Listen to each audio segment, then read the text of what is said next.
Hello everyone and welcome. Now, some top tips for when you are working on an interpretation or storytelling project in any kind of setting, museums, heritage sites, any kind of cultural institution really. There are some fundamental principles that can be very useful to run through when working on any kind of interpretation or storytelling project. As always, remember to like the videos, subscribe to the channel, add your comments. It would be really lovely to hear from you. Let's run through these.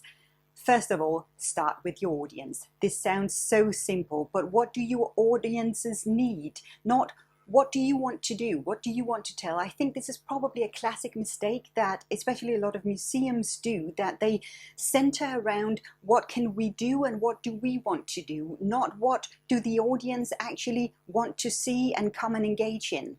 The second one, key message. What do you want to get across? What is the purpose of this story? Once you have identified your main theme or topic for example, an exhibition or a piece of live interpretation or whatever it is, what is the purpose of of this story, of what we want to do with the story? What is it exactly that we want to get across? Because we might have a time period or a theme or perhaps a historical person that we think is really interesting, but what do we want to say about them then? Third point, storytelling. How are you telling the story? Now, we know that visitors enjoy stories about people a lot more than about objects, although of course there can be exceptions to this, especially if you have a particularly important or well-known historical object. We also know that memorable interpretation makes visitors want to engage more. So when you create interpretation or storytelling that is memorable, people simply want to participate more and become part of the story much more. So how are you telling the story? Are you telling it through objects, through live interpretation, through visual elements, through participations? How are you telling the story? How do you want visitors to engage here? The fourth point, remember communication. All interpretation is communication. So how do you communicate? How are you talking to people? How are you engaging them? Are you communicating through objects, through stories, through research? How do you do and approach your communication here? Accessibility.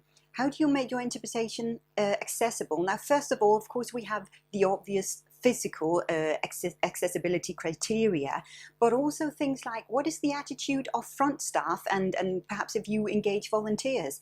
Is this a welcoming environment? Very often when we do interpretation at, for example, heritage sites, so for example, historical houses or buildings or historical constructions, they were not built for welcoming visitors. They were usually built for a completely different purpose. Maybe it was a private ownership, maybe it was a fortress, maybe it was a castle. It was not built for welcoming visitors from around the world or welcoming tourists or anything like that. How do you make your interpretation, your story accessible and welcoming? Design approach. Now, how do you present your story? This is especially important when you're doing exhibitions. What is the overall feel? We know very well that design can very often make or break, especially an exhibition, because the atmosphere is so strong in the way we approach design. So your design is very often what determines the atmosphere and also often plays a huge part in how you communicate. Number 7, think about your education and learning perspectives. How can you include maybe schools or community groups, but also learning and education as a part of your interpretation? There might be elements where you can pull something out that's specifically good or useful for learning elements or for educational purposes. Make sure you include, for example, schools or certain community groups in the development of this, because they will know, just like your audiences, what is it actually they want, what is it they need. The final point, evaluation. Now, I've always felt a little ambivalent about evaluation because very often we do evaluation just for the purpose of it. So we sit in a meeting after an exhibition product or after an event or something, and we go through feedback, either feedback from visitors or feedback from people who have been working on the project, and We save it somewhere, we create a nice document, we save it somewhere, and we never ever look at it again.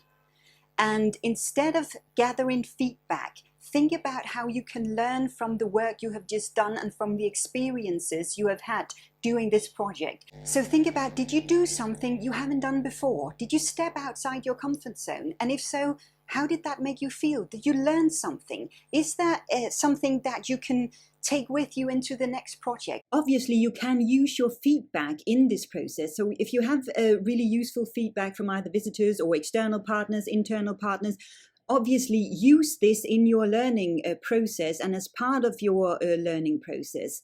Have a direct think about and talk about, a brainstorm about, what can we take with us into the next thing we are doing? Because very often you will be planning your next interpretation project when you evaluate a previous one. So what can we directly take with us? And this is not necessarily a piece of work, a product, or an activity. It can be a mental approach as well, like for example a confidence you gained because you did something you haven't done before, and now suddenly you feel more confident about doing this, or you want to try it a bit more because it created a new sort of motivation.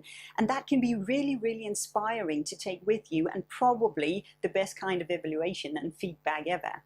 Now I want to hand this over to you, because what are some of your top tips for working on interpretation and storytelling projects? What sort of experience do you have around this? What worked for you? What didn't work for you? It would be so great to hear about your experiences as well.